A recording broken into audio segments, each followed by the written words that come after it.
Hey there.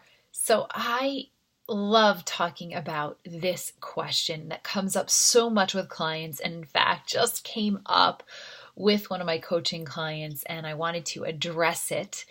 And that is food timing. In other words, when do you eat your heaviest meal, and what should it look like? Right? These things actually do matter a bit. Now, I want to preface this by saying that in the beginning, if you are on a weight loss journey, the best thing to focus on is just your portions because that's usually the easiest place to start. So if you are well along your way and have found success in reducing your portions and you are learning what clean eating means, then this is the next gradual step that you're going to want to take. So if you're not here yet, I would go back to the drawing board and focus on portions first.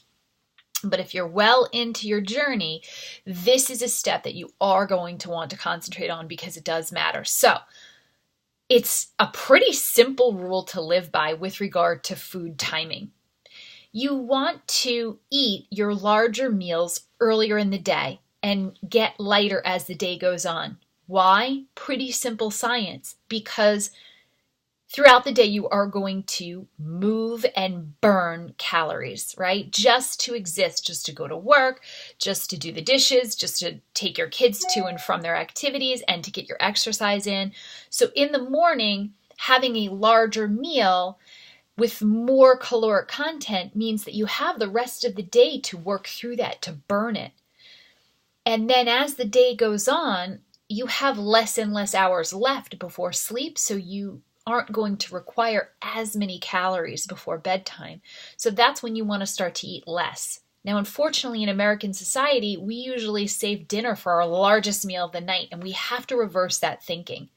Dinner should be the lightest meal of the day. In fact, dinner should be lighter than your afternoon snack. I know that sounds tricky and hard to believe, but if you are eating and fueling yourself throughout the day properly, you won't actually be so starving at night. And once you get into the habit, your body's going to feel so good. You're going to get a much more deep and restful sleep because your stomach isn't full. So eventually that's going to actually physiologically feel like the best thing to do, but it's going to take a while to get there. So next thing, so that's food timing, but now we're going to break that down into one additional step.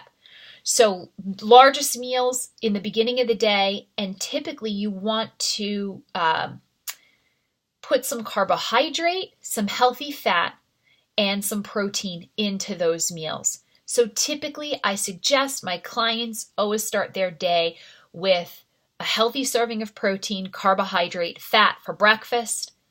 Repeat that for a smaller snack between breakfast and lunch. Lunch, same thing, carbohydrate, fat, protein. I'm not giving you specific breakdowns because everybody is different, but that's what you want your plate to look like. And then as you head into your afternoon snack time, here's where it's going to shift a little bit.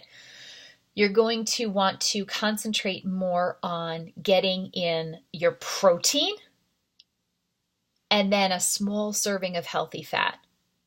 If weight loss is still something you want to concentrate on, you can do protein and carbohydrate in the morning, no real healthy fat, and then in the afternoon after lunch, so snack and dinner, protein, healthy fat, limit carbohydrate. Again, carbohydrates give you energy. It's creating sugar in the bloodstream. So you want to get that in earlier in the day so that you can use that as fuel.